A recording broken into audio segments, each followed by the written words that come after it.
Are you ready to finally start learning the guitar this year? Or have you been playing guitar for a long time, but lately you've just been feeling stuck and just not very motivated to pick up your guitar and play? Well, in this video, I have 5 tips for you. And when you start applying these tips, it's gonna create a framework that I really believe is gonna allow your guitar playing to truly take off this year. So if that sounds good for you, grab your guitar and let's get into it. The first tip is to get inspired. You gotta get a fire inside of you. You need to have guitarists that you look up to, that you admire, that you're aspiring to play like.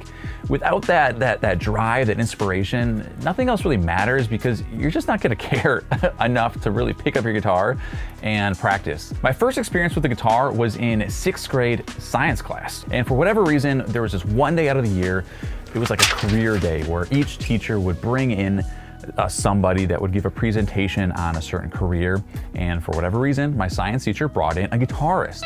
So here I am sitting in science class in the 6th grade. There's like an aquarium with fish over here. There's pictures of animals on the walls. And there's a dude with an electric guitar and an amp up front.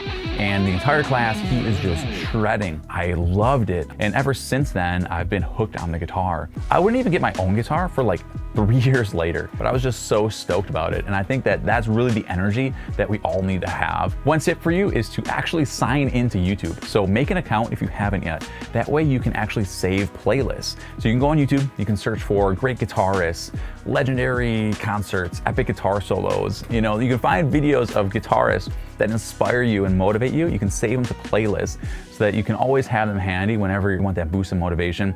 Also, you can search for guitar lessons, and any guitar lessons that you're following on YouTube, you can just save those to a playlist too, so that they're always easily accessible. Also, having a YouTube account lets you subscribe to this channel. So there's that. Okay, tip number 2. This is something that we hear all the time, and that is to practice every day.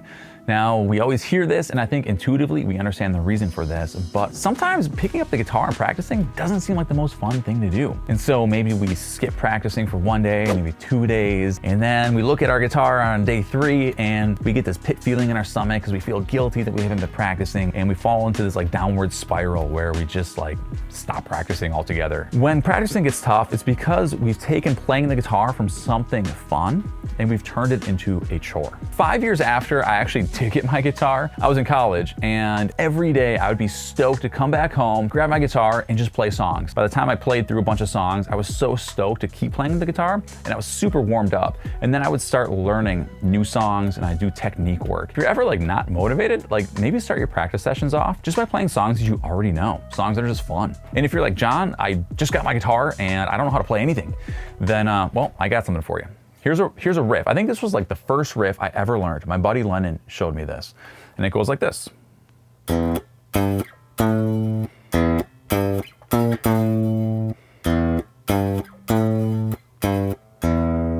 Sound familiar? That's the riff from Smoke on the Water. Now, it's not played on the same string as the original riff, but this is where I first learned it. And you know what? I was stoked to learn that, and I played it all the time. I suggest if you're just starting out and you need something to play, just learn this. Eventually work your way up where you can play it on all the strings. Now you have something to practice. That's kind of fun.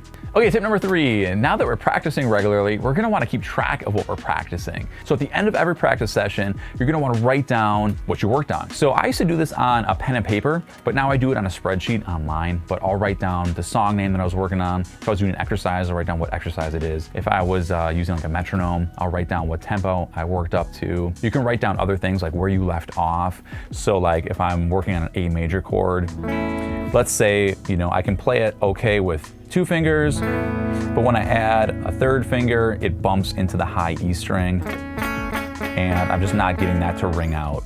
And that way, the next time I practice that, I'll know, oh yeah, that's right, I need to work on getting that high E string to ring out or something. You can even write down how you're feeling that day. I'm just like feeling off or something. Now, here's a little secret for you. If you wanna play fast, you gotta play slow. And what I mean by that is, when you're first learning a piece of music, slow it way down. Don't try to play it at the normal tempo just yet. So if I'm trying to learn this riff, I'm gonna first learn it really slowly, and I'm just gonna focus on the notes. I might not even worry about the rhythm so much. Just,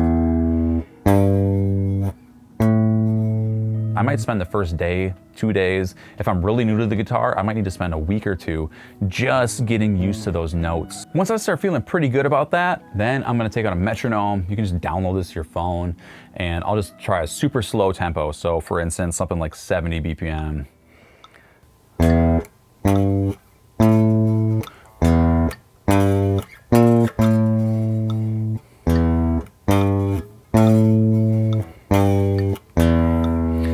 That's actually a lot more syncopated than I realized. That's actually kind of tricky to play with a metronome. But I'm gonna live there, and if that feels good, I'll speed it up a little bit. So maybe from 70, I'll go up to 75, and I'll work that. If that feels good, I'll push it, and I'll keep going up in increments of 5 BPM until I get to a point where it starts falling apart. Then I'll pull it back 5 to 10 BPM to where it's like good, where I'm at that top of the threshold of how fast I can play it. And I'll just spend some time for the rest of the practice session. I'll just work it at that tempo, and I'll just leave it there, and I'll write it down. And then the next time I practice it, I won't start at the top speed. I might bring it down another 5 to 10 BPM and then kind of work back up. And so just each day, I'm just constantly building up the tempo until I get it to the tempo that I want. Okay, tip number 4, this is record yourself often. And so what I mean is grab your phone, turn on your front facing camera, just set it up. It doesn't have to be a perfectly composed shot or anything, and just record yourself playing whatever you're working on and watch it back. And this is like super helpful. You might, if you've never done this before, you might be really surprised at how different you sound when you're watching it back than when you were playing. That's because when we're playing, we get really focused on playing the right notes, and we don't always hear how our guitar is actually sounding.